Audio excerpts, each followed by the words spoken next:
Game devs. Here at Heroic Labs, we know that great gameplay is what players love, but integrating metagame features like challenges, progression, and rewards is crucial for retention and monetization. But coding them is a tedious and time-consuming process. That's why top studios have turned to Hero from Heroic Labs. Hero provides a complete suite of battle-tested metagame features that are quick to implement, letting you spend more time on the core gameplay experience.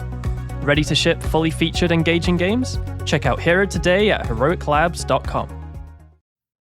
In today's hyper-competitive digital landscape, understanding your app's journey from discovery to download isn't just insightful, it's the difference between scaling and stagnating. Enter AppsFlyer, the undisputed leader in mobile attribution and marketing analytics. They've mastered the science of making every ad dollar work harder by revealing exactly where your players come from and how they interact with your app. Their platform transforms mountains of complex data into clear, actionable intelligence that separates winning campaigns from budget-draining experiments. And I know that many of the top game companies leverage AppsFlyer and are a key partner in their success. AppsFlyer, where your app's potential meets performance. Hello, and welcome to Deconstructor of Fun, This Week in Games, number 340. I'm Jen Donahoe. I fill the marketing and publishing role on the podcast. Today we have... Eric Kress, strategy investing. 10 years of my Gossamer consulting. I hit my anniversary. Yeah. Wow. 10 years. Congrats. Congrats to the clients. I forgot about it. I started in August after my stint at Kabam and have been doing it ever since. And Gossamer comes from the tentacles of the spider, right? No, Gossamer was my character in World of Warcraft. So what is it like? Blizzard gives you a sword at 10 years or a shield or some shit? What do you get? What do you get at your company? I guess I get a plushie of Gossamer. I think you can finally wear the vest now, the puffer vest. Oh, that's true. I should get a puffer vest. So, what do you mean you should? Areem sent you one. Yeah. Anyway. All right, let's keep going. Phil, monetization czar. Where does the czar come from? Well, you remember, like, it was like the Obama administration. Everyone was getting like the czar title, and like everyone was embracing it. And I was like, "Fuck, who doesn't want to be a czar?" That sounds awesome. Like, there's always like a drug czar in the United States for some reason. Really? Yeah. I remember Crypto Czar. That was the best side character we had on the show. King of Spain. Come on. King of Spain. I like that one. So the Founder Whisperer. Let's go. Let's start the podcast. Nobody is interested in us. Everybody's interested in the news. We have a lot. So first, Cress is going to go full 60 minutes and be investigative reporter on the Crafton Subnautica 2 drama. I'm so excited for this one. It's like Real Housewives of the game industry going on. Roblox announces a new IP licensing platform. European mobile game makers are still able to raise money, especially Turkish ones, and a surprising French dev too. Cress is going to lose his mind. Moon Active takes a direct shot at Scopely. Maybe AI really is taking all of our jobs. It just asked the folks at King London about this. And apparently I have no power over Mishka to uphold my Supercell ban. Oh, you asshole. You missed the most important news that came out today. I was just playing Rebel Moon Bloodline on Netflix. It's the quintessential Super Evil Megacorp stuff through and through. Super detailed, dark environments, realistic proportion in an isometric game, sci-fi that it's hard to understand. Very well done. Beautiful VFXs, beautiful, storyline. I haven't played it too much, but I think I'll be playing this for the next week. Any guesses on how many downloads this does? After all, it's one of the worst franchises Netflix has. So what is the over-under on this? Wow, that's really low. Phil? It's all just rounding errors. There's nothing for anyone to add except fulfilling a contract obligation. Like, everyone's just going through the motions at this point. Like, the fact that they're still using this engine is incredible. Like, they're just dragging this thing. Like, I've known a lot of developers who have basically lived off like someone subsidizing their engine and then just using that for every single IP they can throw at it for like mouth-to-mouth jobs to survive. It's incredible. Yeah. Let's banter it up. We actually watched the Minecraft movie as a family for the first time in 4 years. We've been able to watch. So our daughter is our youngest is 4 years, so she can actually sit through it. Eldest is 8. She absolutely loved it. And the next day, we had to go to the toy store to get the Chicken Jockey Lego set. And now she's finishing it up. She didn't want to go to Taekwondo today to get the camp because she just wants to finish up the set. And next she wants the Dennis the Wolf. And interestingly enough, like we do have Minecraft, and she didn't even ask to play Minecraft. Like it didn't even pop to her head that this is an actual game. So I'm asking Jen, is this the transmedia as its finest? Like, has the family cat cop been transmediated? This is as old school as it gets. This is my entire first part of my career. Oh man, can I do an impression? Yeah, do it. No. I mean, like, look, let me just whip out my funnel. Like, you gotta understand, marketing is a funnel, and at the top of the funnel is like brand awareness, and then that converts. Like, how does it go? Like, there's a funnel. You're always pointing to this funnel. No, you're awful. Okay, all right. Here's my short version of franchise management.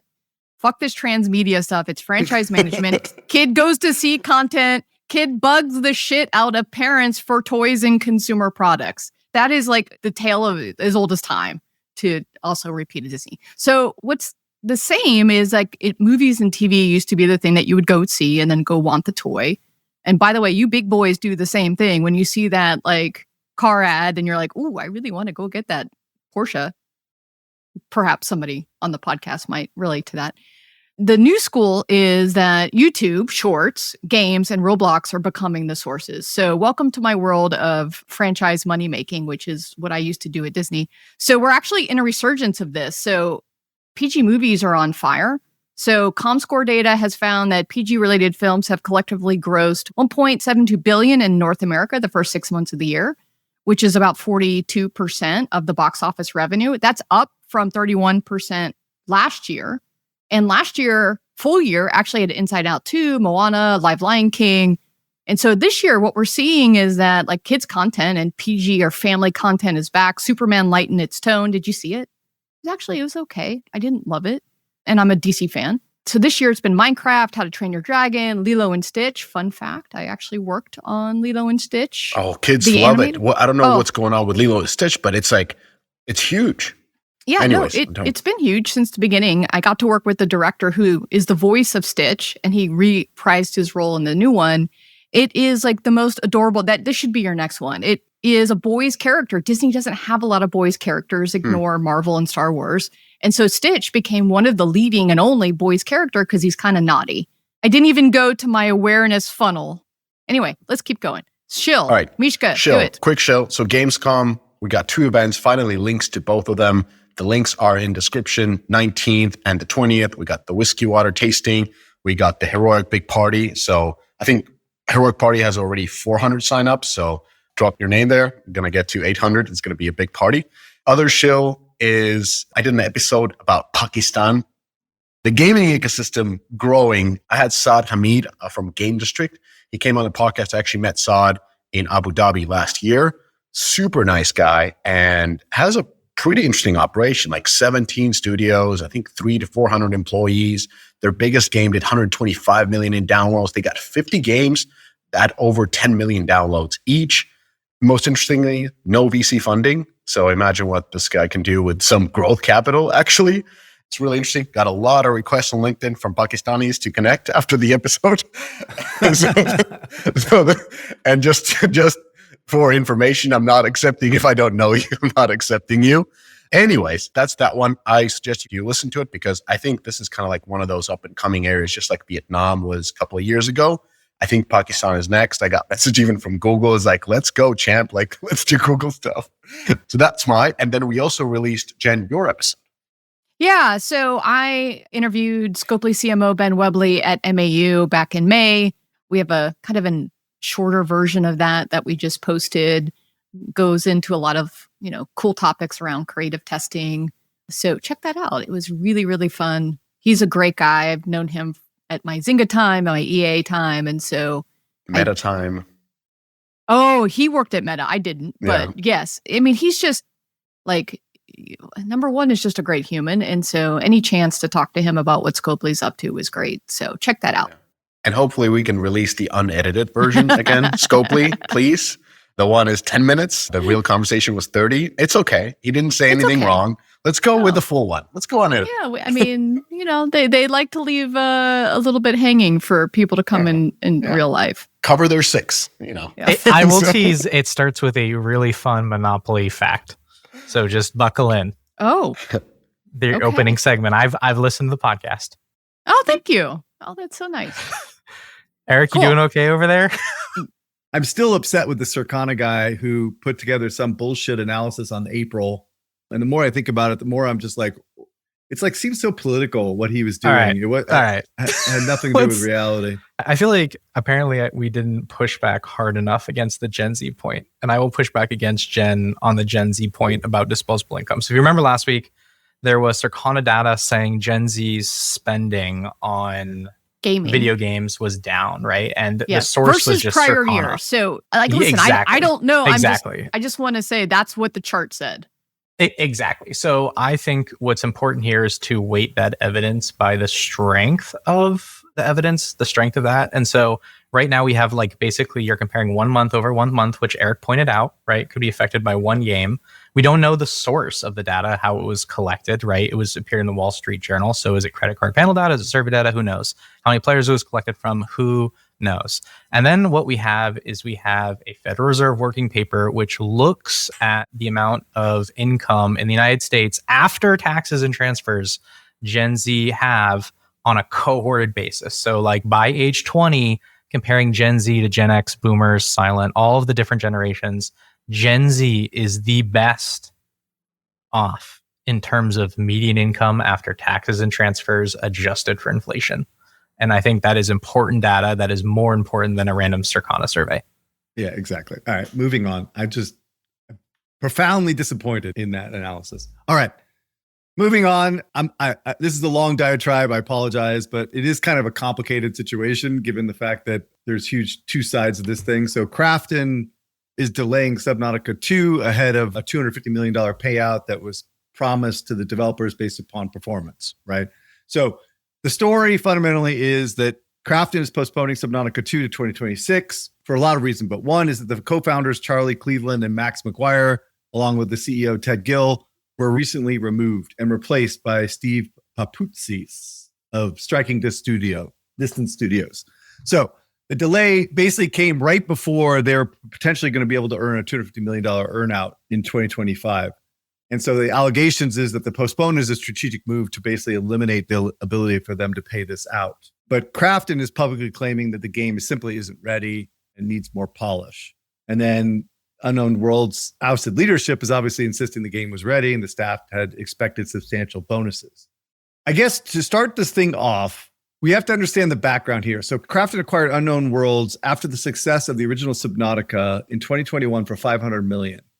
Since then, they've only had one release, which was Moonbreaker, which was an absolute disaster of epic proportions. It didn't do anything, right? So to be clear, similar to what they did with Zynga, they put an impairment charge, a loss of $190 million in 2023 related to this acquisition. So clearly this acquisition has not gone well for them to date by any measure that I can see, right? But the absolutely critical part of this is the release of the sequel to their huge hit of Subnautica. And by the way, Subnautica was an absolutely amazing game, a game before its time, built by a small team. It took the world by storm, and it is a very, very fun and great game. All right. So here's Krafton's argument. Krafton is saying they're delaying the game for quality. The content was missing in the game. The leadership was not managing this process, and they had other commitments and other things that they were doing. And they are claiming that they were basing it on project status, not the $250 million earnout for the executives. And Krafton is basically suggesting that they want to make sure that this game is ready and that they get a long-term success, not just a one-shot revenue bump in the year. Unknown Worlds is basically saying the game was ready and argues that it was ready for early access, that they are accusing Krafton of basically delaying the game to avoid this $250 million payout. There's a breach of trust, and they were unjustly dismissed by the company, and now they are filing an legal action against the company. That is sealed. Yes. What? The lawsuit is sealed, which was interesting. Oh, really? Oh, Yeah. because there's a lot of information thrown around about this thing. That's why it's so complicated, because it's just Yeah, I lots read of up on it coverage. before, the latest this morning, and that was like, I'm like, oh, that's kind of fascinating that you all are complaining, but the lawsuit is sealed. Anyway, continue on. So, okay. So here's my take on this, right? Fundamentally, right? And this is tough because obviously we don't know all the information, but like there's two key questions that doesn't seem to be asked by anybody. I don't know why, but one question was asked. The second question was not asked. But the first question is the game ready for release, right? Like that's actually a fundamental question. Is it ready for release? And by these leaked quote unquote documents that suggested what they anticipated for the early access launch to what they are planning on releasing for the early access launch, it is really relatively clear, if you believe these documents, that the title was not ready, right? The title was not content complete to release. And I played this game enough to know that what they were releasing was not enough to keep players engaged and to create a service that would generate significant amounts of revenue for them going forward, right? It's just 50% of the game was not ready for release. Oof. Based upon what they originally assumed that they would do. So I don't know. They seem to be off target, right? Yeah. These slides have been verified by Krafton that they are real from the milestone meeting. Just that's the latest. Right. So these are legit slides that we're looking at. I know, but it's so gross that these were leaked. Clearly they were leaked for a reason, right? Yeah. They were anyway. So, but I think the more important thing here that no one seems to be asking, and I did read it on a Slack channel thing, but like, given the performance of Moonbreaker, which would also be included in this calculation, like, is there any way they would have gotten to the earnout bonus, right? Like, if they're going to get a $250 million earnout bonus, they have to make more money than $250 million, right? And Moonbreaker made nothing, right? So can you tell me for certainty that like in the back half of this month, like the last 3 months of this year, that they would have been able to recoup the $250 million and above that in order to earn it? That's not how earnout works. Like they might have had different triggers for the earnout. It could be production related. It could be review related. It's not necessarily how much they generate. Usually it's earnout is some kind of a milestones that you achieve. And then out of what you generate, you get a percentage. So above of 250, they would have gotten percentage from sales. I think like that's typically I've seen. Right. But everyone keeps throwing this $250 million number out here. Like they were going to get a fucking check. Like it's guaranteed. Right? Yeah. Yeah. Well, that's how it works. Like the way I understand and the way I've seen earnouts being structured. So they already got the 500. So the founders, I think, got 90% of 500 or something like that. And then the rest was left of 250 of the total earnout. And there were milestones, like one must have been the release of this game. And then there's no. Okay. First of all, that is dumb, right? Yeah. Like there is no way that anybody would ever structure a deal in which it's just based upon release. Yeah. It's based upon performance. No. Like, no. Like, I've never seen an earnout structure in my life. Are you being sarcastic? Yes. Oh. I've never seen one, never signed one, never worked at a big publisher, and they would for sure not pay for reaching certain milestones. But look, if you're a financially motivated company, a publicly traded company, you're not giving a $250 million check for releasing a game. You're getting it for performance on revenue. Like that, there's no way. That doesn't even make sense. Okay, so I'm not going to comment more, but let's say I have seen different, and you're coming from the right perspective of how earnout structures should be. But the way I'm telling you is oftentimes there are other metrics that are tied to the earnout. And then on top of that, there's usually a revenue share that comes from. So that component is like, these are crazy contracts. We're talking about 2021 contract. It is absolutely ludicrous. But I would assume that the release of this game would have triggered a big portion of the earnout. Yeah, it just seems like half of their purchase price at 250 seems like a lot. And then the way that the 250 allocation works, 90% went to the 3 founders. And then the last 10% goes to the company, to the employees. The argument is that the 3 founders said that they were planning on distributing some of their earnout money to the team, but contractually that's not listed in anything that we've read.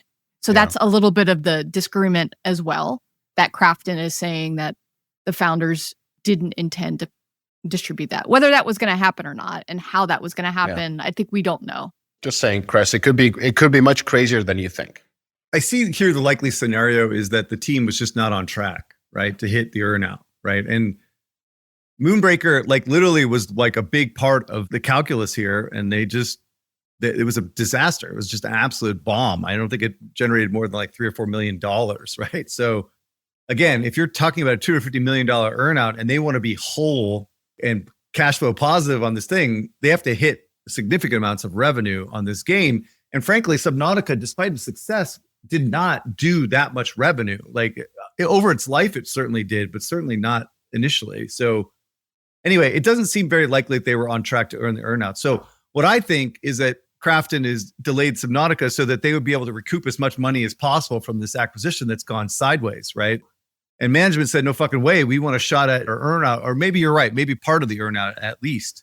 But realistically, I mean, this wasn't likely going to happen. And again, based upon performance to date, like it didn't make sense for Krafton to release something now, but it makes much more sense to release it later when it was actually ready for prime time and it could generate significant amounts of revenue and deliver on the promise of the game itself for that matter, right? And so like the cynical part of me basically says that basically Krafton's claim that management kind of checked out and was working on other projects. It wasn't really focused on this game development. And this is why it was delayed and why they didn't have any of the content that they promised, et cetera, that they weren't being leaders in the company. My cynical side is basically saying, well, look, if they didn't believe they were going to hit this earnout, then maybe they did as creative people focus on other things, right? But the reality is, I don't think they would have abandoned their child, right, of this game. I think they would want to get this thing done in an effective way. So I think that's a little bit like cynical to think that they would have done that and abandoned their baby type thing. On the flip side, like releasing a game like Subnautica with the level of content that they were suggesting just doesn't make sense, like logically, right? Because the part of the engagement is the amount of the biomes and all the content that you need to get through. Like the Subnautica fans of this game would get through this content in like less than like 24 hours. It's like that doesn't work for a game like this. So I didn't know that they were actually closed the lawsuit, but I imagine we'll get more and more details as they go through discovery. But if they're trying to keep it on the hush hush, which I'm a little bit shocked given how much information was thrown out there. Anyway, that's all I got. Yeah, really good breakdown. Thank you, Eric. From my point, just three things. Like I think you're absolutely correct. I think, even based on the reports, it's quite typical for these type of founders to check out. And I think they were doing other projects. I think they earned $500 million alreready and took 90% of that to the founders. So each of them was doing quite well, probably traveling between Vegas and Honolulu on the regular. I don't know. I'm just throwing it out there. But, any of us could imagine how their life would change if you go from grinding on this development studio to having 70 million in your bank account. There was an interesting off-topic comment on LinkedIn from a person who used to work at Garena Corp Dev. I couldn't find it. I tried to look at it, but he basically commented that, I looked at this case and some sort of like, we passed because of the founders or something like that. I'm paraphrasing, but I remember seeing that comment on, maybe it was LinkedIn was full of this news, but I remember seeing that. It was really open comment on it, kind of like signing that there is an issue with the founders, and that's why Garena passed on it. And I do believe that Krafton did pull the plug to avoid the earnouts. And I think that the earnouts were milestone-based in this case. And that's why they pulled the plug. If they weren't, if it was about generating $250 million, then I think there wouldn't be any kind of a rush of pulling the plug, because this game that is not ready clearly wouldn't make that money. And yes, there would be bad PR, just like with the Mind's Eye type of a thing, but that would have just, killed the studio. So in this case, if they knew that they would have to pay a significant amount, then they saved $250 million by essentially escalating this case into a lawsuit. I'm not going to let you go on that one. That doesn't make any sense. Like, the milestone-based earnouts? These are smart people that know how to like negotiate terms. They're not giving away money on a release. Like that's just doesn't even make sense. I'm not going to comment on that. What we could do is we could talk to the smart folks at Areem who deal with sales and earnouts a lot, or any of the VCs who see earnout sheets, and they can comment if they have seen, if you're a VC or an investment banker and you have seen earnouts where it's tied to release and production milestones, holla at us DM. We will not tell who it is. We'll just say you're from a reputable company. Or if we're wrong on this, then also DM us. So I'm not suggesting that there aren't payouts based upon milestones. I'm not saying that. I'm saying that a $250 million payout wholly is not based upon milestones. Yes. It is based half upon of their purchase price. Yeah. I mean, that seems no extreme. Way. So in this No case, way. it could be something like 50 mil is unlocked when they pass pre-production. 50 mil is passed when they pass production. Sure. And then there could be like 100 mil when they reach. But there are elements that are tied to actually launching a game. In some companies that have live operations, it could be passing the test launch phases. So I've seen those with different companies. I think we But agree. they are with you. significant. They're like 30% of the earn out when you pass this milestone. All right. So the one thing I wanted to mention is I have never seen a statement like this from a big company on their website going into this dirty laundry. I was absolutely shocked. Listen, I kind of applaud it. I applaud the transparency, but holy shit, was it like, get your popcorn out moment. The second thing I wanted to get Phil's perspective on really quick is early access means a lot more now than it did in 2021. When you early access a game, it is almost like a launch. And so do you think, Phil, that had anything to do with this? I think people just want more money for Inzoi development. Crafting. Jesus Christ. Yeah. Thank you for answering my What a question. troll. What a troll. I actually did forget to mention that. Like, I think they're feeling a bit burned too, right? Inzoi was a disaster. Callisto Protocol was an absolute train wreck. PUBG new state. How about that? PUBG is fucking delivering, by the way. We haven't covered that. PUBG is doing a ton of crazy, awesome shit right now. Tencent PUBG or PC PUBG? The Crafted? PC PUBG. No, Jacob. Philip, that has nothing to do with this. This is all Right, about. sure, yeah, Did you it's just fine, it's mix fine. up your son's name with Phil? Yeah, I do that all the time. We should call Phil We're just having son. all these deals that they Son. signed since the success of PUBG, and just have not worked out, right? Particularly for the Western developers, like they're having their NetEase moment where they're just basically pulling back on all things, right? And so, Callisto Protocol was a train wreck of epic proportions in terms of money spent and dollars earned. And so I think this is like actually part of that as well. I'm sure management's just not happy with these investments. So. All right. So I'm going to cover Roblox's new IP licensing platform. Get ready for what looks like their new Upwork or Fiverr for the Roblox platform. So they announced this yesterday on July 15th. It's a new licensing platform, including License Manager and the licenses catalog. So with this launch, creators can build experiences with popular IP. So if, anyone can kind of apply to work with different IP, rights holders get a new self-serve. So I thought this was an interesting part of it. There's self-serve IP management tools, making it easy to provide licenses to their IP at scale for use at Roblox. So the two big components here is one is if you're like an IP holder, you register, you can create a new IP, you can customize the terms that govern it, you can proactively scan experiences for IP usage. So this will become important later on, offer license uses directly to creators, and automatically collect revenue. Hopefully the revenue is not in Robux, which is a pain in the ass, but you can do that automatically. So the other piece of it that it does is you can offer license use of IP to creators by identifying experiences that might qualify for the use, listing your IP that's available, and then creators can browse and apply for use of the IP. So through the platform, the IP holder can actually approve or not approve people to use different things. So here's what they're launching with, which, as someone who knows licenses, I was a little bit embarrassed for them. Can we get a drum roll for like the premiere? Yeah, get ready for these- licenses? Get ready for Roblox these is major about ones. to kill it with go slay, Jen. Let her rip. Yeah. So the 4 studios are Lionsgate, Netflix, Sega, and Kodanshu. Like, I actually don't even know how to say this. So Like a Drag, here are some of the IP they're launching with. Some of this, I'm like, what is this? Like a Dragon, don't know this. Now You See Me, oh my God, this is like a card poker movie Oh my from God, you don't 10 remember years this? ago. Jesse Eisenberg or something. Yeah, Remember there isn't like, this like a mystical magician? elements? It's like Ocean's 11 with... Yeah, there's weird shit at the end of that movie. Oh, okay. Oh, that's right. Spoiler That's alert. right. Yeah. Squid Game, which, by the way, is done. Stranger Things, the Divergent series. Oh my God. Flashback to something...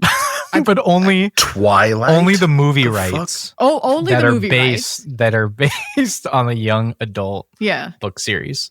Twilight series, Go Team Bella from 20 years ago, and the extremely kid-friendly Saw series. If you don't know the Saw series, it is the big rated R gory, like the guy with the mask, like puts people in a room and makes them kill each other. So like really appropriate for the Roblox kid audience.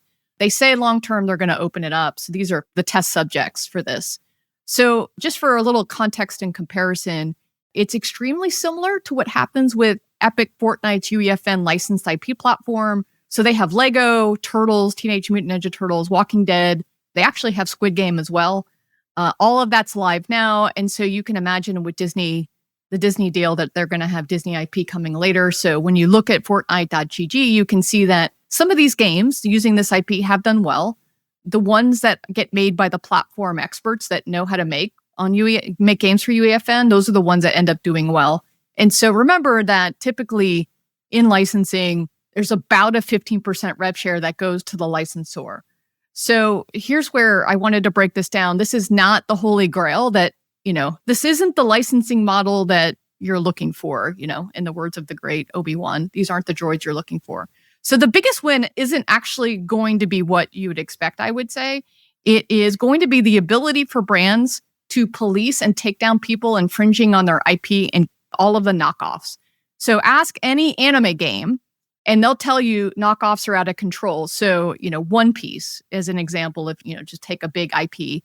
One of the biggest games on Roblox is a ripoff of the One Piece IP, which was Blox Fruits. They actually had to change their name from Block Piece to Blox Fruits, and they had to change some things in the game to comply. And so when you look at this, sadly too, the IP games actually don't even perform that well.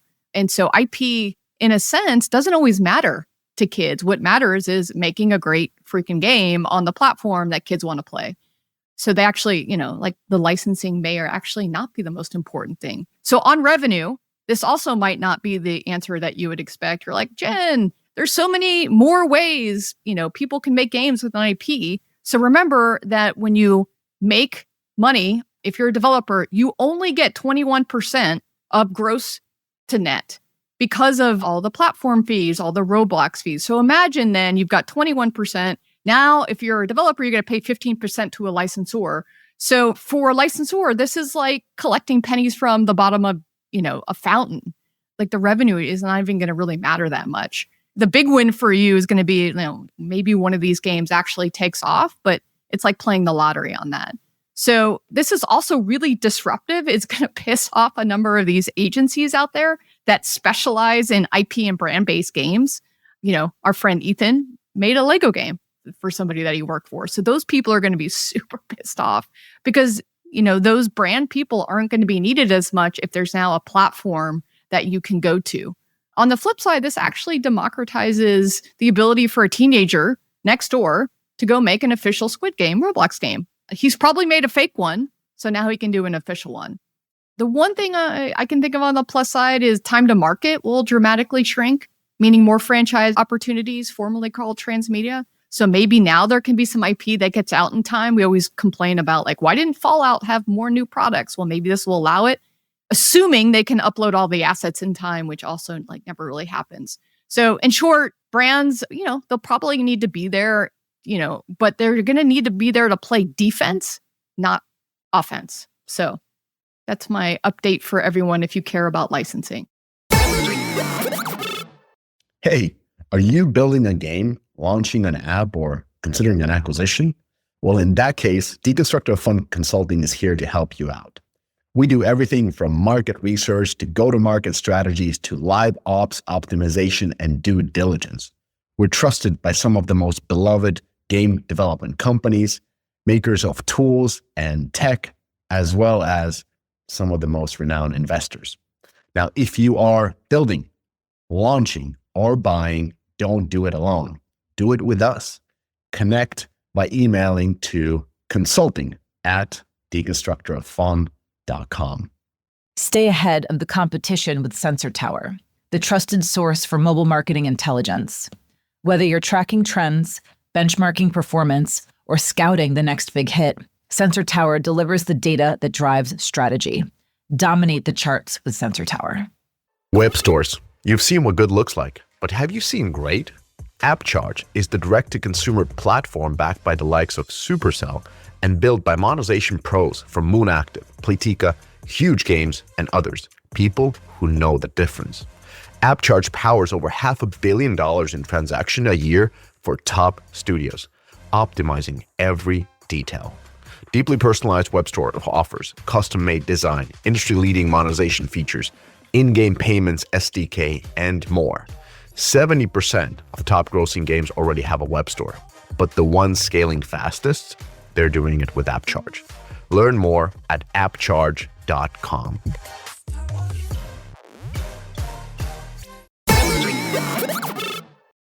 There's a big article about like these big investments in Turkey these days, and our friends at Laton Ventures are number 3 in VC activity in games. Obviously, I think they're number 1 in Turkey. So Gorkum and crew at Laton are crushing it out there, which is good because I'm an advisor. So there we go.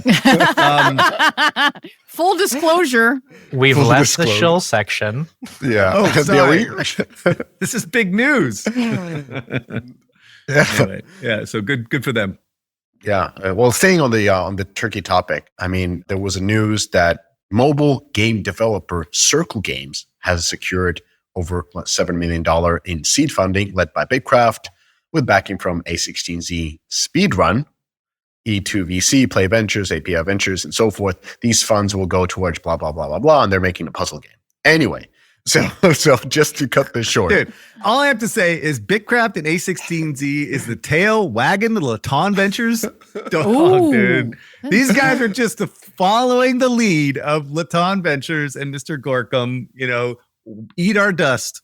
Yeah, well, they are different. Bitcraft. First of all, they're very different size funds, and they do work together. So let's be clear. They're following a trend. They're just like way behind the 8 ball. Always. Just Let me open this up before you put your Laton t-shirt on. So pretty big raises in the market, in the Istanbul market as of late. So bigger games just recently raised $25 million Series A. I think Rain led that. Good Job Games raised $23 million. I think it was seed or series. It doesn't matter. $23 million, and that company was quite established.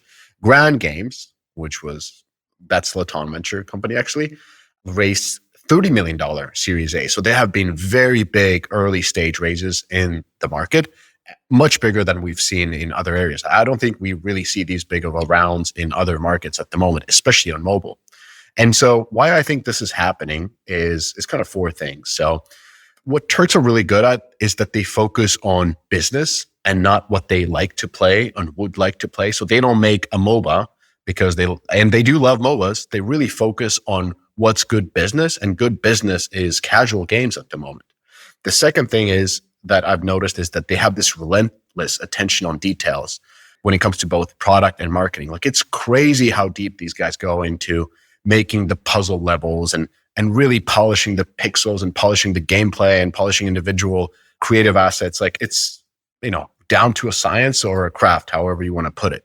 The third thing that, in my opinion, separates this market from many other ones is how talented and super hardworking people are. Talented in the sense of the top talent from universities chooses gaming, which is very not typical. In US, they would go to finance or AI or whatnot, but in Turkey, they actually do go to gaming. And the second part with hardworking is like when I'm in Istanbul, like it's hard to have a dinner with people at 7 or 8 p.m. because everybody's at work. And it's quite normal to be from 10 a.m. to like 11 p.m. That's a pretty normal working day at a startup. So they do work really, really hard. And then finally, the reason why A16Z, Bitcraft, and everybody except Lightspeed is investing into these one is that they have the traction. So Graham started with the exits. Peak kind of sealed the deal with that $1.6 billion exit. And then Dream converted essentially everybody who was on the fence. They could say, well, mobile is kind of dead and we're not going to do it. And then Dream took 5 years for a $5.5 billion essentially exit to private equity. So those are the reasons why the Turkish market is so hot and why bigger funds are also trying to get in and getting in at pretty high valuation. But I think there's a lot of limiting factors when it comes to this market as well. One limitation is talent. There's only 90 million something Turks, and these companies only hire Turks. Like some of these companies do have an office in London maybe, but that's only marketing. The second part is because they're attracting through these exits, these big VCs, they're getting a little bit overpriced. Everybody wants a piece. And then so you're able to raise like what Spike raised $55 million seed. Like I think that's been the record. So that increases the valuation. And, they're not overpriced yet, but that moment can come. And I think it's going to be very interesting what happens to these big VCs who are following. We're not leading. We're not on the ground level. What they're going to do when some of their bets go south, like when they have invested tens of millions at later rounds to some of these companies that are bound to fail, like it is normal in venture capital. So that's going to be interesting. And will they move capital elsewhere, or how long they will, support this ecosystem and continue to raise the prices? So dude, A16Z will just go chase the next bullshit. Let's be clear. That A16Z check came through speedrun. So they came in super early. That's a speedrun check. They weren't even involved in the second round? No, I'm sure they did the pro rata, but they were actually really, really early. So it's Bitcraft that put in the bigger check at a higher valuation. It's A16Z that got the sweet check. Moved on. Lightspeed's moved on. Yeah, Lightspeed is doing. So I think overall, just talking about the future of the Turkish market for what little I know about it, I think we're expecting kind of expansion to other platforms. I think PC makes a lot of sense, maybe different type of games. But you're saying no PC. Okay, so let me tell you. No fucking way they do AAA, AA. No, not AAA. I'm not saying AAA. I'm saying they have success on PC when it comes to Steam games. BattleBit is out of Turkey. Lair of Liars is out of Turkey. So they have some really good, like kind of 1A, 2A hits coming in already. I've heard from some of the founders who have moved from the crazy mobile gaming grind where they're saying, hey, we can do a cool game and get $15 million.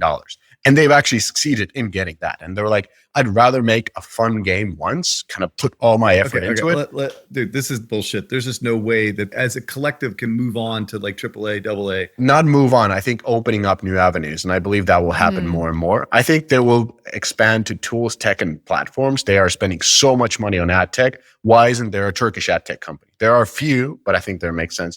And finally, global expansion. Like these teams, they're growing and they're competing so hard for talent. And I think at some point they have to unlock studios in other location, and it will be interesting to see how that works. Can we hear from the Turkish VC advisor on what he's seeing in the market? Yeah, Mr. Kress, put your puffer vest on. Tell it like it is, man. Like, don't make funny faces. Like, come on, man. This isn't Wario. Let's go. What you got? Show up to the club. The Turkish group has a very specific expertise in which they are leveraging to the fucking hilt. But the idea that they're going up higher and putting studios at different locations, that might be, might want to dream the dream, but I don't think that's a realistic expectation, right? Is that they can move upstream or something like that. They're crushing it where they are. That's been their focus and that's their expertise. Yeah, but it's a bottleneck. This is the same titled thing. It's like, why has King made puzzle games for the last fucking 30 years, right? Because that's all they fucking know how to do, Like they tried other things. It's not a function of not trying. I'm not suggesting go for it, but obviously very cynical way of looking at things. There's just no way that this is going to happen. So look, if you see some big data points that suggest that they're actually making some headway there, fine. But like a small, rinky-dink game on Steam, that's BattleBit was pretty big. It was done by 4 people, so they couldn't run it. Okay, so there's Stumble Guys, there's Turkish Stumble Guys. What does that say about Finland? Not much, right? But speaking of rinky-dink games, though, with data points and a country that is growing and diversifying, Eric Kress's favorite, Mishka, would you like to talk about French developer Million Victories? So we have to just drop this here just because it's a French company. So French mobile game developer Million Victories has completed a funding round raising almost 40 million, more than any of the Turks. Exactly. Right? To be used in expanding operations and global presence. This funding comes from Haveli Investments. And to be clear, Haveli is private equity. And it says from Austin, Texas, which will partner with Million Victories to focus on recruiting talent and accelerating investment in production, marketing, and user acquisition. So super operational role. It's not we're backing them. It's like, no, we're helping you to operate. They have a flagship title 4X strategy title called Million Lores World of Conquest. I believe this is a title which has human animals, like, you know, like a lion with a human torso. I fucking hate that shit the most. Hold on, we're going to talk and so about this. I've never we're going to talk downloaded about this game. If you have a man that is a rhino, Like a and then there's like centaur? a girl that is a fox, I'm not fucking downloading or touching it with a long stick. But Phil, talk to me about the numbers. All right. So, oh man, 40 million is crazy. So they made a 4X game. We'll talk about the 4X game in a moment because it's a fascinating 4X game. But that being said, you're looking at a game that's only done 20 million life to date, is slowing down in terms of monthly active users, is also slowing down in terms of downloads. I think the thing that I would point to is it looks like downloads started falling off after they may have secured the deal. I'll leave it to like better judges than myself. But like if you look at downloads, really around February, they start to peak. And I am curious based on the timing of the deal when this gets signed. So I don't have any inside information, but I'm like, damn, like Goose the UA? Phil, based on like little I know talking to private equity, maybe Lily, they do a proper due diligence because they are coming in as operational partners. This is All not right, cool VC beans, who is cool beans. following it in. Yeah. That's cool. All right. Makes sense. Just something that was interesting. The thesis behind the game is fascinating because they were trying to take on 4X with no base building. It was all combat. And so they have a very clear thesis. They're still using timers to generate troops, but the thing that really matters is XP, which is earned through combat. There's so many things that re-loop you back to the combat loop. And so you get this huge bonus from beating players that are targeted on the map. So they can kind of influence things and run live ops, but it's all about combat. And don't be wrong, they're still loot boxes. They're just more limited. I would say the gacha's much weaker. Peace shields are not, to the same degree. But the thing that they'll also do on the monetization side, which I absolutely love, is they'll have SKUs that are up to $900 for like full legendary items or whole gold items. I wanted to just take a moment because 4X is so hot right now. But people don't understand about systems like this, and especially in games like Game of War, is that they would constantly talk about inflation, and you would see complaints on player forums saying like, oh my God, now I pay $1 and I get like 10 million coins when I used to pay $1 and I would get 5 million coins. And there's a very specific reason for this, which is that you have servers which have a certain number of players, and those shards or those servers start to die out in terms of active populations once you seed them with a certain amount of players just by natural retention. And so if you pump new players into the shard, they're going to be at a different power score and a different layer of progression. And not only that, your track is moving out, right? You are adding more things to the Elder game. And so like the reason you see these things, particularly in 4X game, is that there's planned inflation that essentially functions as like an XP boost to move people along the progression curve. And that, I think this game, at least executed against that, I would say to a really healthy degree, which is wonderful to see. But by and large, like when you just look at the 4X market, it's still just a very small drop in the bucket. There's almost nothing going on here. Yeah. So, I mean, hats off to them. Are you 4X if you don't have base building? Like what? Expand, exploit. Yeah. You can still do the X's. All right. Explore, exterminate. Yeah. French don't have time to build no bases. My commentary is on this. This game is tiny, right? Like $40 million. I am hoping to God that Havile, who is doing UA financing, by the way, that a big portion of this is UA financing and not direct investment, because $40 million in an investment on a game that's barely like making any money is ridiculous, right? I don't think my buddy would do that. So I'm hoping that this is actually UA financing and not an equity investment. I think, again, this probably is partially UA financing, which is just more like a debt vehicle on cohorts and stuff. So we shall see if they can scale this game. But if we track this like it 3 or says 4 months funding later, round. Yeah. Funding round. I know, but it was, I read the press release. It seems a little bit, since they're the only ones, right? There's no one else in this round as far as the press. But that's says. typical with private equity. They do take the other full round. Well, can we look at the next investment? Okay, Mishka, to shed some light on this? Let's stay Phil on keeping the us other moving. 4X. Yeah.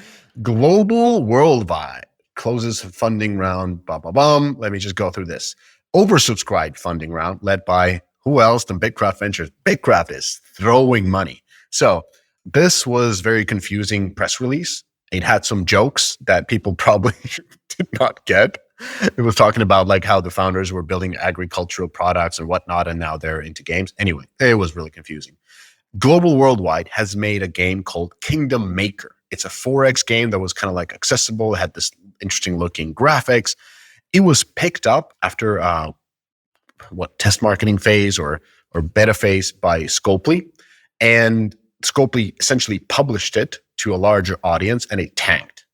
It could not scale, didn't have the IP. This was before Fleet Command, I believe. No, it was after Fleet Command. That is incorrect. It was after Fleet Command? It was after interesting. Fleet Command. It was So after. they had the success of Fleet Command. They were like, let's double down. Kingdom They're Maker different looks really studios. cool. Yeah. Well, I'm thinking that they had the learnings. And so nothing to do with Fleet Command then, but nevertheless. So they looked at this game. Apparently they had good early numbers. They couldn't scale it. I think there were layoffs regarding this particular studio that was working on Kingdom Maker. What makes Kingdom Maker and Global Worldwide so interesting is it's because it's led by the CEO and founder, Will Harbin. And Will Harbin, for the old dogs, is the CEO of Kixeye. That was, for a brief moment, the king of Facebook games. And they had this recruitment video. Just go to YouTube, Kixeye recruitment video, and it is shitting on the industry. Like, they made this this toxic masculinity promo piece, which, by the way, I loved. It was all about, like, they had Mark Pincus as this little boy throwing money at a company called Jenga with two dogs shagging each other as a logo. It had EA shown as EAARP games with like an this old guy. old senile person. Then they made fun of product managers with like the Asian dude. At Kabam, by the way. Yeah, Kabam. Yeah, that's true. Kabam is the quintessential PM Asian dude company. They called it Kerploop. Yeah. And then it ends with Will Harbin being himself at fucking, like, there's a Spartan helmet in his office, and essentially he leaves the office on a helicopter in this video. And it's all about, like, just, you know, be cool, make cool games, and work for Kixeye. And Kixeye was making some of the most awesome games on Facebook. And then the platform shifted. Games moved to mobile. Kixeye stayed on web. They actually doubled down on web and their own platform. They couldn't pivot in time. They made a MOBA. That was their, at some point. They were like, you know what? I think what we need in our portfolio is not mobile, is MOBA. And they got absolutely ravaged by Supercell. So if you ever played Backyard Monsters and you play Clash of Clans, you can kind of see the evolution that is happening from one platform and one game to another. The end of Kixeye was not, you know, beautiful. They had a fire sale. They were acquired by Stillfront. And naturally, that too ended up with litigations with Stillfront about earnouts, by the way, just like the Subnautica. And they lost that. So I just checked it recently. That was the end of Kixeye. You know, good to add probably before, like, I'm not mocking Will in any way. Like, good to add that before actually his gaming career, he was in another kid-friendly industry known as energy drinks and sold the company to Monster. So I think this is his fourth company. So he's been quite successful as an entrepreneur. Anyhow, I think it's great, and I congratulate them on the race. It's very difficult, and he had a LinkedIn post about how difficult it is to raise in this era of AI and hype. I am very hopeful that they ship good game, and I'm certain that the journey will be very entertaining to follow, whatever happens, because Mr. Harbin is at the forefront of this venture. I can't let this go, this one too, because Will, it wasn't that they missed the boat in terms of moving from canvas to mobile. It's that Will was like so arrogant in his assumptions that mobile was nothing and that, you know, PC and his own platform was the way to go. Despite all the evidence to the contrary, he kept that strategy going for years after mobile was like a fucking rocket ship, you know? Like, he mismanaged the entire company based on the arrogance that he was right about this particular part of the business, which didn't even make sense. Like, I was living it through it with all these people that were working at Kixeye, and they were just like befuddled at the situation, you know?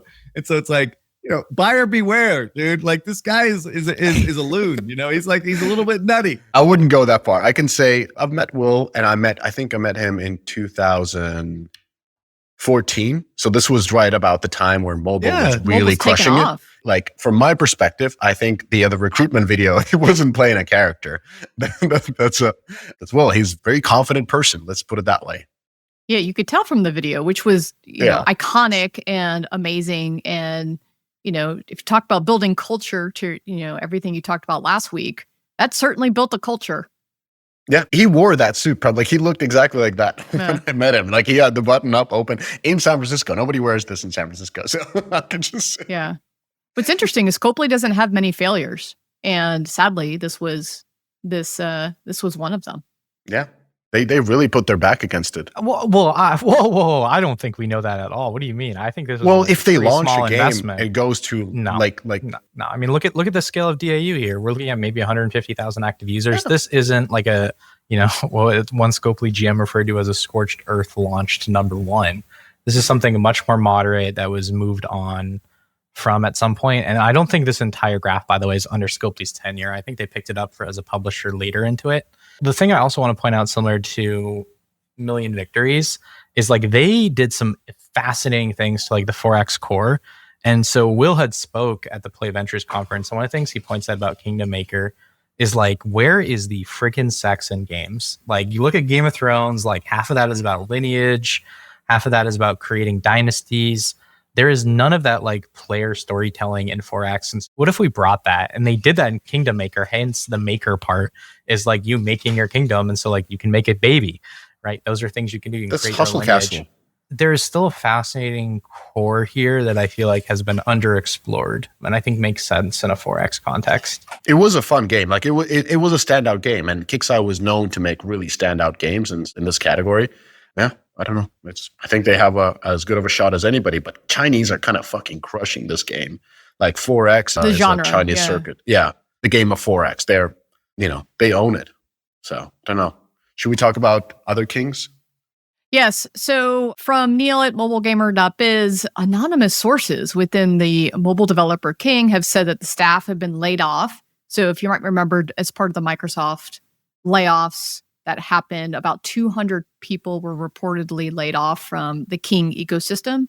So speaking to mobilegamer.biz, one staff member at the Candy Crush Saga maker said that many of the level designers had been let go after spending months creating tools that would build levels more quickly. So in a sense, these teams were getting replaced by the AI tools that they helped train. Ouch, if that is true. Zynga had similar thing where I remember people were training their counterparts in India, and then they got let go. Yeah. And in some cases, it was even transparent. Like, go and train this team in India, and they will end up taking your job, and maybe you move on to the next project, or maybe you move on to the next company. Yeah. Pretty brutal. I've read this. Among people laid off were also narrative designers, and that kind of stuck with me because I was like, who are the plural narrative designers working on the Candy Crush franchise? Like, I maybe I'm missing the narrative of the Candy Crush. There's an absolutely deep plot with Candy Crush for sure. Dude. Yeah, my wife plays Candy Crush like crazy. I need to ask her, like, how's the story? The other part in the article was interesting. 50 people were laid off from Farm Heroes Saga. Oh my, I was like, I totally forgot about that game. And so not all of the 200 were directly on Candy Crush, just kind of another FYI. Yeah. Mopo Go with Koma Ko. What the fuck is Moon Active takes on Mopo Go with Komas Ko. So Monopoly Go with Coin Master Board.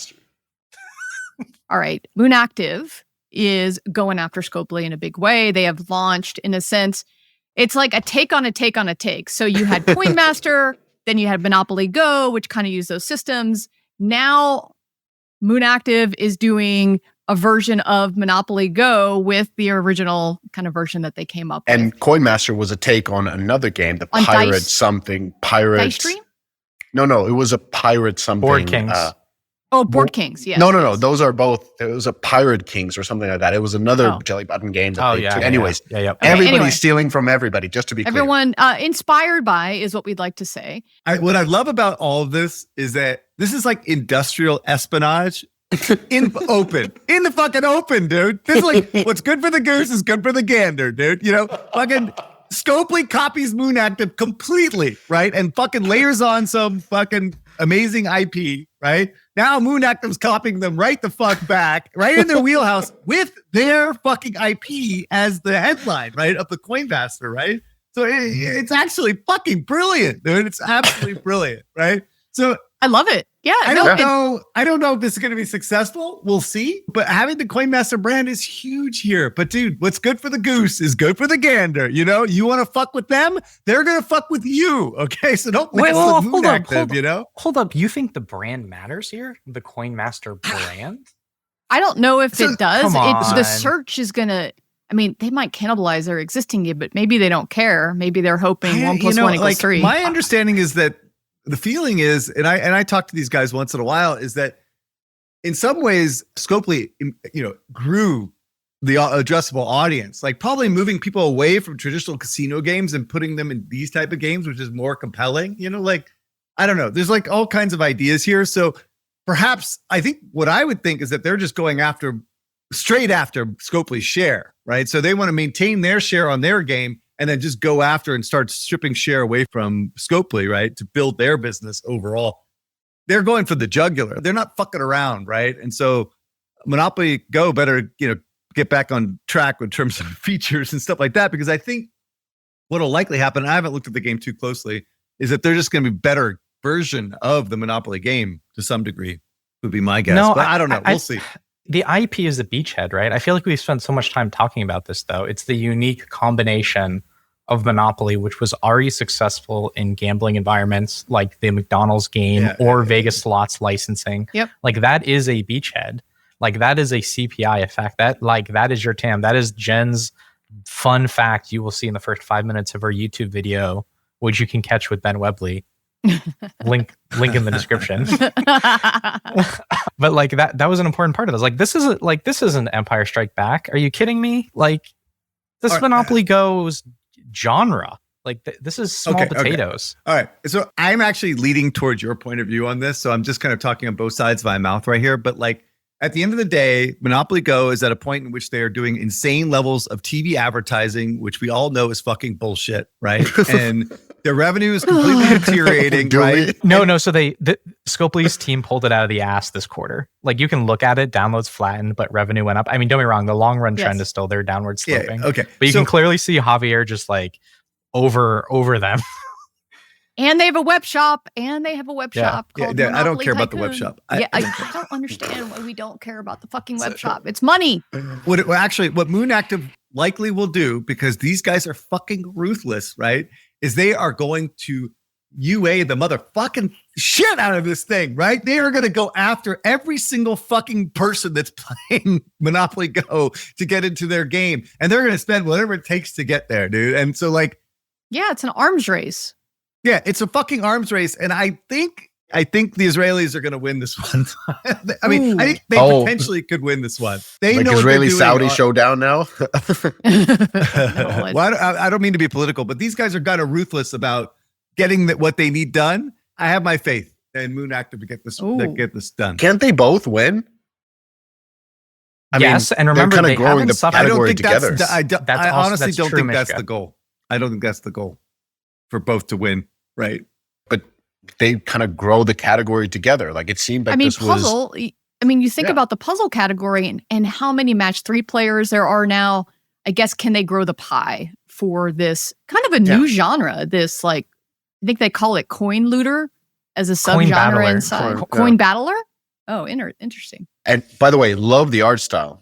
They would have done a different execution if they were trying to expand the market, right? Like they wouldn't have done exactly what Monopoly is. Right? They should have done that though. Like this is what I don't understand, Eric, is like you'll admit that Monopoly Go is at the edge of user acquisition. And so they're like turning to TV ads because CPIs are so high. And now you're telling me that the Israelis are going to show up with Coinmaster board and they're going to spend a bunch more against the same pool of users. Like this market is filling up. This is not what we should be paying attention to. Like to give you an example, like this market is already getting clones. Like just as an example, Piggy Go Clash of Coin is like shit that appears on this list. It's been for a while. This game has been for a while. It's like there's AppLovin's take. And this has also already been made in China.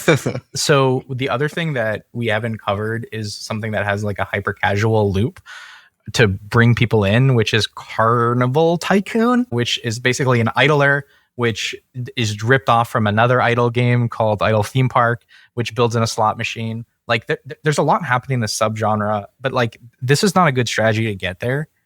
And what are you going to do on the CPI side? That's interesting here. It's the like what's brand, happening in come 4X. on. Brand matters, but it's like what's happening in 4X, how 4X started to take in RPG components, gotcha character collector. These coin looters or coin battlers are now combining all of these different hyper casual things together. I do think that brand matters. And, back when I was on the Hasbro business at EA, when Facebook started, that's when Zynga came out with a ripoff of Scrabble called Words with Friends. And there actually was room, in a sense, for both because of like a little bit of the innovation that they did there.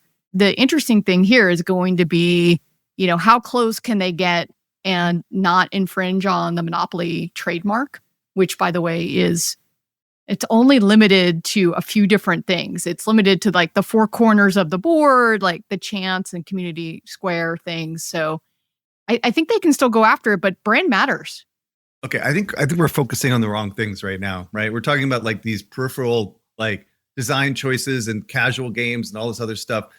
We're talking about a UA war, right? We're not talking about like product. We're not talking about features, right? We're talking about the fact that this is like UA arbitrage at its finest, right? In terms of how companies are going after. So like when you talk about Puzzle, for instance, the only reason Puzzle continues to grow is because Dream Games is spending insane amounts of money with 24-month paybacks, right? Like insane CPIs, right? And so that's where the battle is being waged. But isn't this the entire mobile industry? Like it. No, I know, but you guys are bringing up these shit tchotchke games that aren't even making a dent in the industry. These are irrelevant, right? These are absolute mice nuts, right? What I'm saying is that these are the big boys with the biggest budgets that are private. They don't give a shit about profitability, really, and they're going for the jugular, right? And Dream Games is the same idea. That even though they're private, like they were just basically spending with reckless abandon in order to gain as much share as possible, right? Like it's a different world, right? Than when we were back in Canvas days or the early days of mobile. This is like just a fucking gunfight, and these guys are ruthless, right? And so was Scopely. Scopely was absolutely ruthless with their game when they came out against copying Coinmaster and then completely just like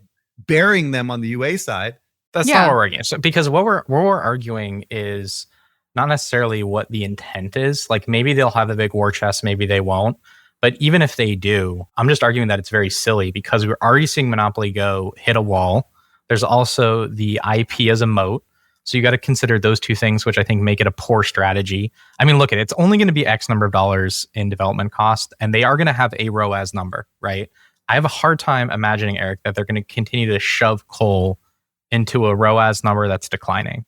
That can continue infinitely. And the reason I'm bringing up these, quote, tchotchke games is because I'm trying to show you that in this UA game for coin battlers, we're starting to see the Frozen City Whiteout Survival playbook emerge in Carnival Tycoon, which is what I'm trying to point out to you. Yes. Is an idle game that turns into a game that has a Monopoly Go core. Same thing with motherfucking Fish of Fortune, which I want to talk about at some point because it's such a fascinating game. But again, you're seeing other people go after this in a bigger strategy. No, they're not scaled right now. But these are the real attempts. They're bringing like plushies to a gunfight, right? They don't have the means. They don't have $100 or $200 million to throw at user acquisition. These like tchotchke games can't even compete. They're not even in the discussion because they don't have the money to go after it, right? Eric, there are plenty of match 3 games. There are plenty of match 3 games that compete at all levels. No. Like just because King exists. No, absolutely not. What are you talking about? Like tactile games, Lily's Garden, one example. Dude, those guys spent all kinds of money. Like they spent money, but I'm saying they exist at all revenue sizes. Look at, Again, that is a completely different market, right? We're talking about the big boys going after each other right now. But Lily's Garden survived in the wake of, let's say, the UA war between Royal Match and, another big match 3 titan, which, by the way, Candy Crush continues to like drive crazy downloads. So I'm just saying, like, you can survive in this market at different equilibriums. So yes, there are the big boys, and yes, there are people. There's the whales and a little bit of like the minnows that can still exist and make money as a smaller company. But you said that, people like Cavalli are coming in and doing UA financing. There's the opportunity for these games to get acquired by one of the bigger companies who then want to invest in a game that has great KPIs, are, ROAS positive, and maybe their goal isn't to do it on their own, but is to wave their hand and say, buy me, because I have a product that can be scaled. Is that like a strategy worth it for some of the smaller ones? I mean, I think to Phil's point, which was astute, which is this the new what's working in 4X? It's Voltron. It's like all of these parts coming together make something bigger. Is that, in a sense, the strategy that we're now seeing in coin battlers showing up is what was successful in 4X? The second part I would say is that, yes, like we're seeing a more casual approach to these social casino style games that are attracting a broader audience, but also extracting from the existing games, like, all the Big Fish Casino and all those rest of the games are continued to deteriorate, right? So, yes, I mean, I think in essence, like these big guys are capturing, not only expanding the market, but capturing lots of share in the market at the same time. So that's great. But it's, again, a battle of the big, right? Like the companies that are gaining all the share are basically, Scopely and Moon Active, right? Like, yeah. And post IDFA, when the market is not growing, when these big ones grow, they actually take it from the small ones. Animals and Coins, which was now bought by Playtika. That was a one game. It did what? Like, I forget, but that was acquired. They are right here, number 2 on this list in terms of downloads in the last year in the United States. Okay. Part of the reason I was thinking about this is that Frank Chabot was on a podcast recently. And it was good. It was really good. Christopher Driggs. Yeah. And so Frank is the most pragmatic person I've ever met. Like, he's just brilliant. And what he said, and what really resonates with me, is that you don't care if it's a red ocean if you're a shark. Yeah, right? And that's cool. That's my whole point, right? There's just a bunch of sharks going after this in a fucking completely red ocean, and they are destroying everybody, right? Like, it's so hard to compete, and that's why I love like this like battle of the huge, that are going after this market with games that are almost identical to each other. And it is industrial espionage right in our faces. It's like, it's brilliant, right? And so that's where the market is right now, or that's the biggest part of the market. Sure, people are maybe winning on the smaller side here and there, but like, can you compete with a 24-year payback? That's not a ROAS that you can actually bank on. Like, that's crazy. I want to just add 2 comments. I think okay. the art style is beautiful with the latest Moon Active game. That's 100%. The art style. Yes, okay. I do have to say it is really beautiful. It was, compared to the previous one, it's really cute. And then I want to give a kudos for not doing any press releases or celebrity campaigns, at least yet. It's in tech testing. It's in the Philippines. I'm not. I wouldn't be surprised that they do it, and I will be equally as dismissive with Moon Active as I was with Scopely and Dream. So I bet they will not do press releases, though. That's one thing that they will not do. They're going to do a brand campaign. Call LeBron, get his agent on the phone. Kardashians, let's go. On speed, dial. Courtney Cox, Lisa Kudrow, you still there? Stop it. Oh, my God. Coming hard. We got a game for you. All right. Bye-bye. I got to go. Bye, everybody. You did it. You made it to the end of the episode. As a fan of the show, it would help us out if you'd subscribe and leave us a review on the podcast service of your choice.